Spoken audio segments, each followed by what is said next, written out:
ఓం నమ శివాయ. శ్రీ మాత్రే నమః. అందరికీ నమస్కారం. మనం ఈ రోజు నందీశ్వరుని గురించి తెలుసుకుందాము. మనం ఏ శివాలయంలోకైనా వెళ్ళేటప్పుడు పరమశివునికి ఎదురుగా నంది దర్శనమిస్తుంది. మనం ముందుగా నందీశ్వరుణ్ణి దర్శించుకొని తరువాత పరమశివునికి పూజలు, అభిషేకాలు నిర్వహిస్తూ ఉంటాము.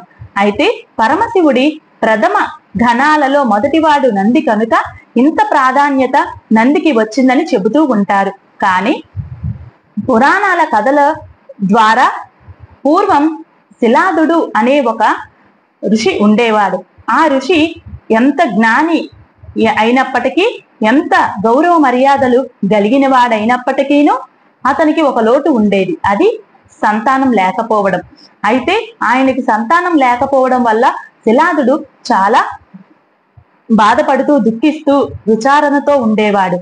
ఒకానొక రోజు పరమశివుడికి ఘోరంగా తపస్సు చేయడం మొదలు పెడతాడు. అలా ఏళ్ళు గడుస్తూ ఉంటాయి. ఈ క్రమంలో ఎండలు, వానలు ఇలా ఎన్ని వచ్చినప్పటికీ శిలాదుడు తన తపస్సుకి ఎటువంటి భంగం కలగనివ్వకుండా తపస్సు చేస్తూనే ఉంటాడు.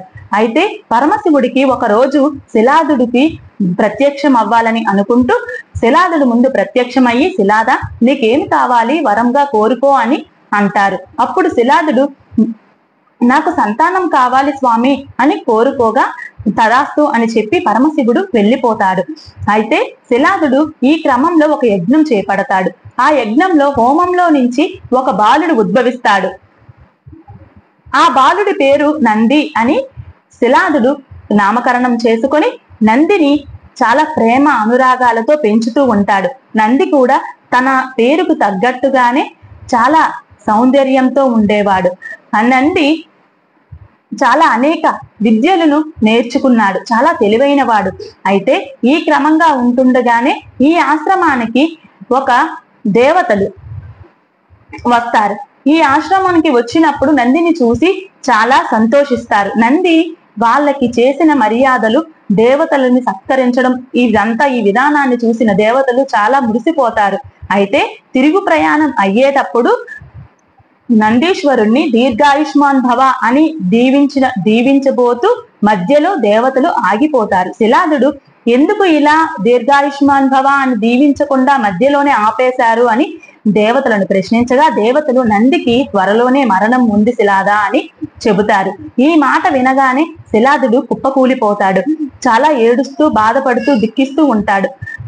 ఆ క్రమంలో నంది, నేను శివుడి కృపతో, శివుని యొక్క అనుగ్రహంతో పుట్టిన వాడిని కనుక నాకు మరణం ఉండదు, నేను శివునికి తపస్సు చేస్తాను అని చెప్పి నందీశ్వరుడు చాలా ఘోరమైన తపస్సును చేపడతాడు. అప్పుడు పరమశివుడు ప్రత్యక్షమవుతాడు నందికి. అప్పుడు నందిని ఏం కావాలి వరంగా అని అడుగుతారు. కానీ నంది మనసులోని కోరిక ఉంటుంది. ఏమని? శివయ్య, నీ పాదాల చెంతనే నిత్యం నేను సేవ చేసుకుంటూ జీవితం మొత్తం నీ పాదాల దగ్గర ఉండే వరాన్ని ఇవ్వు అని ఇంకా తన మనసులో అనుకుంటాడు. అనుకునే లోపే బయటికి చెప్పకుండానే పరమశివుడు నందీశ్వరుని మనసులో ఉన్న కోరికను గ్రహించి, తదాస్తు, నీ మనసులో ఉన్న కోరిక నెరవేరుతుంది నంది అని చెబుతారు పరమేశ్వరుడు. అదే విధంగానే మరొక వరాన్ని కూడా నందీశ్వరుడికి పరమశివుడు ఇస్తారు. అది ఏంటంటే, నువ్వు సగం ఎద్దుగాను సగం మనిషి రూపంలోనూ ఉంటావు అని చెప్పి ఇస్తారు.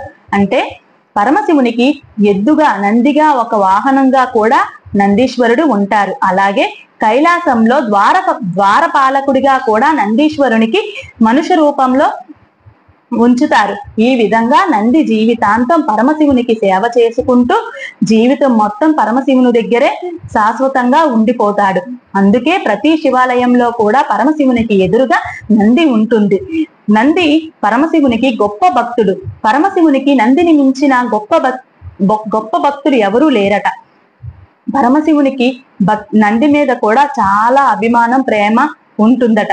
జీవితం మొత్తం ఆయన పాదాల దగ్గర, ఆయన వాహనంగాను, తరువాత కైలాసానికి ద్వారపాలకుడుగా గాను ఇప్పటికీ కైలాసాన్ని జాగ్రత్తగా కాపాడుతూ నంది ఉంటాడట. ఇది నంది యొక్క చరిత్ర. నమస్కారం.